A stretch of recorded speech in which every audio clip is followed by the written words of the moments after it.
The lasagna had been sitting in the oven for 40 minutes past when it should have been eaten.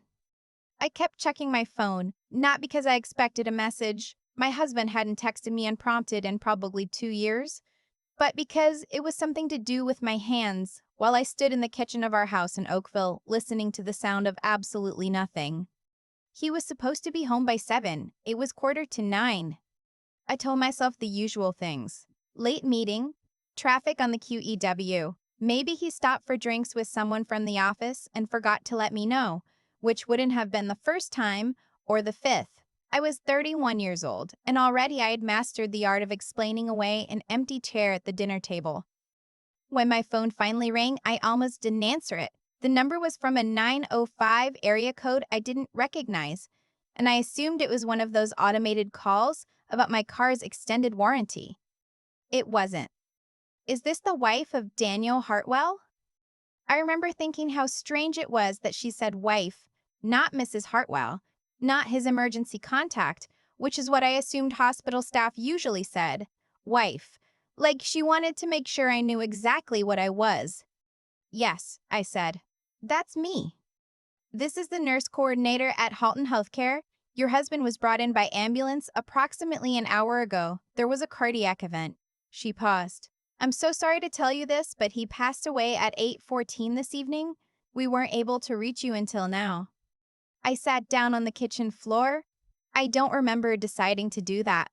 One moment I was standing at the counter, and the next moment the tile was cold against the back of my legs and the phone was pressed so hard against my ear that it left a mark. Where? I said, not a question, just the word.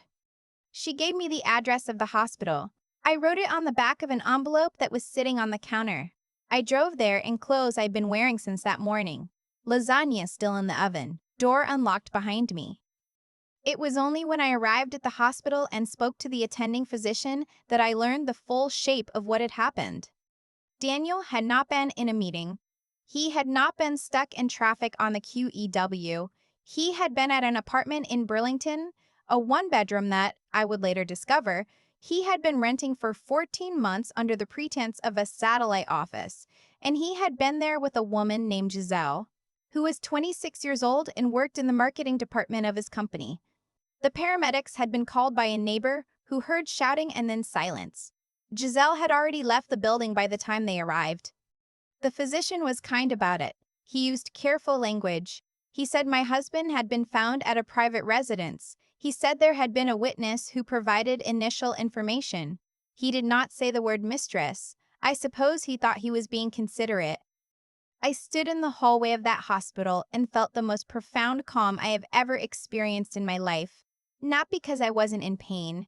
I was, but grief, I discovered in that moment, is a very organized feeling when it has been building for a long time without your permission. The marriage had been dying for years. The cardiac event just made it official. What I was not prepared for was the rest of it. His parents arrived at the hospital 45 minutes after I did. His mother, his father, and his younger sister, all three of them in the same vehicle, which told me they had already been in contact with each other before anyone thought to call me, the wife first. His mother was crying. His father had the expression of a man who had been inconvenienced rather than devastated. His sister walked straight past me without making eye contact and asked a nurse where her brother was. I had been married to Daniel for 6 years. I had known his family for 7. In those 7 years, I had driven his mother to her rheumatology appointments when his father was traveling. I had co-signed the lease on his parents' condo in Hamilton when their credit history made it impossible to do it on their own. I had lent his sister $4,000 when she needed first and last on an apartment in Toronto, money that had never come back to me. Money I had stopped expecting to see again after the first year. I had done all of these things because Daniel asked me to, and because I believed that family was family, and because I was 31 years old and still thought that generosity was a kind of insurance. His mother stopped crying long enough to look at me and say, "We need to talk about arrangements." I said, "He just died an hour ago." She said, "These things need to be planned quickly. You know how it is." I did not know how it was. My parents were both still alive and I had never arranged a funeral. But I knew instinctively that this conversation was happening approximately 50 hours too soon, and that the word arrangements meant something more specific than the burial of my husband. His father sat down across from me in the family waiting area and folded his hands in his lap and said that they were expecting me to cover the cost of the funeral. He said this the way someone might say they were expecting rain. Matter of fact, slightly inconvenient, requiring no further justification. Daniel always took care of us, his father said. And now that he's gone, we're in a difficult position. I asked what kind of difficult position. His mother explained. Daniel had apparently been sending them money every month, $2,000, sometimes $2,500 money I had not known about, drawn from a joint account that I had contributed to equally from my own salary as a project coordinator for a civil engineering firm in Mississauga. They had been relying on this money for years. They had no savings. The condo lease, the one I had co-signed, was paid for almost entirely by funds that had come from our household. I sat very still while she told me this. So, his father said, we're going to need you to cover the arrangements, and we'll need some time to figure out next steps. His sister had returned from wherever she'd gone and was now sitting beside her mother, nodding along as though this were a reasonable conversation to be having in a hospital waiting room while her brother's body was still being processed somewhere down the hall. I asked them calmly whether they were aware that Daniel had been living a second life, whether they knew about the apartment in Burlington, whether they knew about Giselle. His mother's face did something complicated. His father looked out the window. His sister said, that doesn't change anything. I went home that night and sat on the kitchen floor again, which seemed to be where my body wanted to be when things got very bad. The lasagna had dried out completely. I ate crackers and drank tea and did not sleep until almost 4 in the morning. Over the next 3 days, I learned more than I had wanted to know. The satellite office had cost $900 a month. It had been paid for through a line of credit attached to our joint account, a line of credit I had not known existed until I called the bank and asked for a full statement of every account linked to my name. Daniel had drawn on it 17 times over 14 months. The total outstanding was a little over $12,000. I also learned that Giselle had, through a mutual contact from Daniel's office, obtained my phone number. She called me on a Tuesday afternoon, 4 days after the hospital, when I was sitting in my car in the parking lot of a Loblaws because I couldn't face going inside yet. She told me she was sorry for my loss. She said it with the practiced care of someone who had rehearsed it. Then she told me that Daniel had made her certain promises about their future together, and that she believed she was owed something, not her words exactly, but close enough, because of what she had given up to be with him. I said, "What exactly are you asking me for?" She said she thought we could come to some kind of arrangement. That word again. I hung up. I sat in the Loblaws parking lot for 20 minutes. Then I went inside and bought milk and bread and a bunch of bananas and a bottle of wine that I definitely needed, and I drove home, and I thought very clearly about what I was going to do next. The joint account had already been frozen pending estate proceedings, which is standard in Ontario when a spouse dies intestate without a clear will.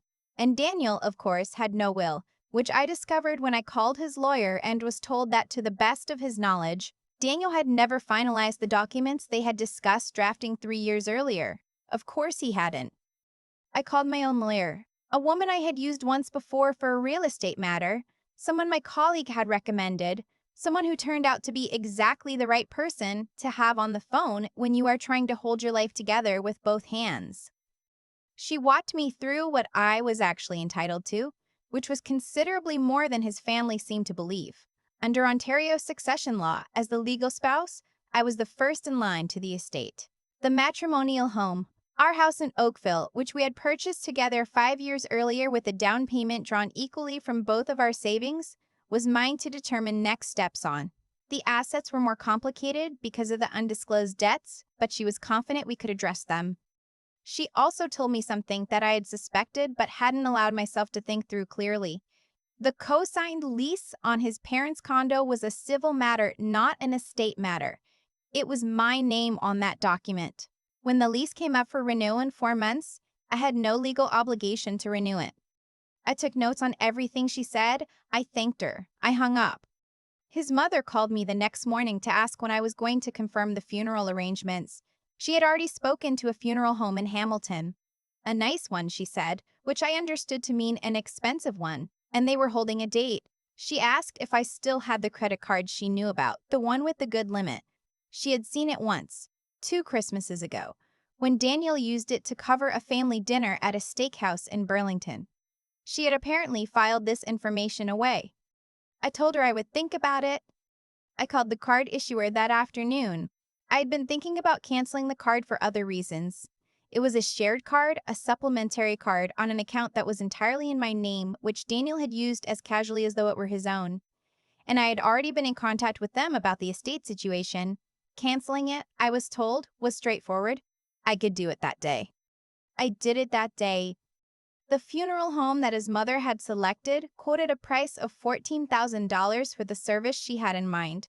Visitation, reception, burial plot in a Hamilton cemetery, the works. When I asked his father how they planned to cover this without my involvement, he told me, without embarrassment, that they couldn't. They had no savings. The monthly transfers from Daniel had stopped the moment he died. They were, in his words, in a very difficult situation. I told him I understood that. And I told him I was also in a difficult situation because I had just discovered that my husband had been living a parallel life funded substantially by money I had earned and contributed to our household, and that I had some decisions to make about my own financial future before I could make any decisions about anyone else's. He said, family takes care of family. I said, I'm going to need some time. I gave myself 2 weeks. I used those 2 weeks well. My lawyer filed the necessary paperwork to begin estate proceedings. The line of credit, the one I hadn't known about, was flagged as an undisclosed liability, and we began the process of addressing it through the estate before any distributions could be made. This was not going to be quick, but it was going to be done properly. I also called the property manager for the Oakville house. I'd been thinking about selling for a year before Daniel died. The house was too big for 2 people, and in the market that spring, properties in our neighborhood were moving fast. I had raised it with Daniel twice, and he had put me off both times. Now there was no one to put me off. The listing went up on a Thursday. We had 3 offers by Sunday. I accepted one on Monday morning. His parents did not know about this until the real estate lawyer sent the formal notice that was required under the terms of the co-ownership arrangement. By that point, the paperwork was already in motion. His mother called me within the hour. "What are you doing?" she said. "Selling the house," I said. "Where are we supposed to go?" I explained as clearly as I could that the question of where they were supposed to go was not connected to the question of what I chose to do with a property that was jointly mine and that was now part of an active estate. I told her that the cosign lease on their condo was up for renewal in 4 months. I told her I would not be renewing it. I told her I was giving her this information now rather than in 4 months because I believed people deserved time to make alternative arrangements. She was quiet for a moment. Then she said, "Daniel would never have done this to us." "No," I said, "he wouldn't have." I didn't say anything else. There wasn't anything else to say. Daniel had spent 6 years of our marriage making choices that served himself and his comfort and his family's expectations of him. And those choices had consequences that were now landing on me. And I had decided I was done being the person who absorbed other people's consequences quietly and without complaint. I moved into a 1-bedroom apartment in Hamilton, not the same part of the city as his parents, a different neighborhood entirely. One I had chosen because I liked the coffee shop on the corner and the fact that there was a trail nearby that ran along the bay. My furniture was minimal. I bought a new couch, a good one, in a color I liked. I brought the plants I kept in the Oakville house and put them in the windows. For the first time in 6 years, every corner of where I lived was a decision I had made by myself, for myself, without negotiating or explaining or waiting to see what someone else thought. His sister texted me 3 weeks after I moved in asking if we could talk. I didn't respond. 2 days later, she texted again, asking if there was anything from the house, furniture, kitchen things, that she could have before I disposed of it. I had already disposed of everything I wasn't keeping. I donated a great deal of it.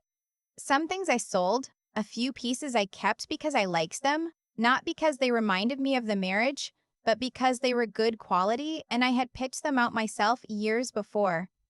I texted back, "Everything has already been dealt with. I hope you're doing okay." She didn't respond to that. Giselle, to my knowledge, never contacted me again.